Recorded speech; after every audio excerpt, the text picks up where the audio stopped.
How to center taskbar in Windows 10. So hello guys, welcome back to my YouTube channel. In this video I'll be showing you how you can easily center your taskbar on Windows 10. So first, simply right click on your task manager and just head over to search and make it hidden so that it's hidden from your taskbar menu. And once you do that, now you just have to click on this, again right click on this taskbar and just click on this lock the taskbar.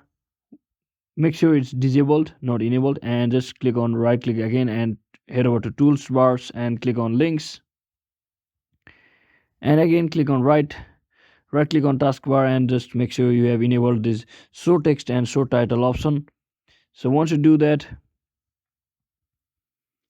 just drag these links from your bottom of your taskbar just like this to all the way down to the left side of your screen, so the sign will pop up.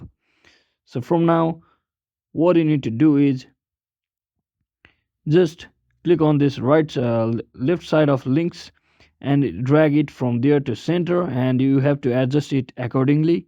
So I'll just adjust it accordingly to my choice. So make sure it's perfectly to the center, and from here just right click on your links, and now you can disable this show text and show title option. So now again right click on the taskbar and just make sure to lock the taskbar. So that is exactly how you can easily center the taskbar on Windows 10. So don't forget to like and subscribe to the channel. See you on the next one.